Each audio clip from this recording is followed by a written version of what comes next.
തൃശൂർ പാലിക്കരയിൽ ലോറിയിൽ കടത്തുകയായിരുന്ന 120 കിലോ കഞ്ചാവ് പിടികൂടി. 4 യുവാക്കളെ കസ്റ്റഡിയിലെടുത്തു. ഒഡീഷയിൽ നിന്നാണ് സംഘം കഞ്ചാവ് എത്തിച്ചത്. തൃശൂരിൽ നിന്ന് സൂരജ് സജി തത്സമയം ചേരുന്നു. സൂരജ്, കേരളത്തിലേക്ക് ഈ കഞ്ചാവ് പോലെയുള്ള ലഹരി വസ്തുക്കൾ കാര്യമായി പ്രവഹിക്കുന്നു എന്നുള്ളതിൻ്റെ ഏറ്റവും അവസാന ഉദാഹരണമായി നമുക്കിതിനെ കാണാം. വിവരങ്ങൾ. എറണാകുളം, തൃശൂർ ജില്ലകൾ കേന്ദ്രീകരിച്ചുകൊണ്ട് വിൽപ്പനയ്ക്കെത്തിച്ച കഞ്ചാവാണ് ഇപ്പോൾ തൃശൂർ പോലീസ് പിടിച്ചിരിക്കുന്നത്.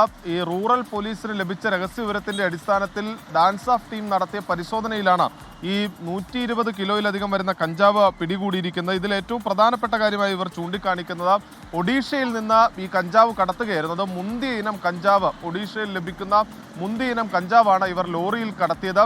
4 അംഗ സംഘമായിരുന്നു ഈ ലോറിയിൽ ഉണ്ടായിരുന്നത്. ഇതിൽ 4 പേരെയും പോലീസ് കസ്റ്റഡിയിലെടുത്തിട്ടുണ്ട്. തൃശൂർ സ്വദേശിയായിട്ടുള്ള സിജോ, അതോടൊപ്പം തന്നെ ആശ്വിൻ, ഹാരിസ്, ജാബിർ. അതിൽ 2 പേർ തൃശൂർ സ്വദേശികളും ഒരാൾ എറണാകുളം സ്വദേശിയും ഒരാൾ പാലക്കാട് സ്വദേശിയുമാണ്. ഈ 4 അംഗ സംഘമാണ് കഞ്ചാവ് കടത്തിയതെങ്കിൽ പോലും ഇവർക്ക് പല ഈ ലഹരി ഇടപാട് കണക്ഷനുകളും ഉണ്ട് എന്നുള്ളതാണ് പോലീസ് തന്നെ വ്യക്തമാക്കുന്ന കാര്യം.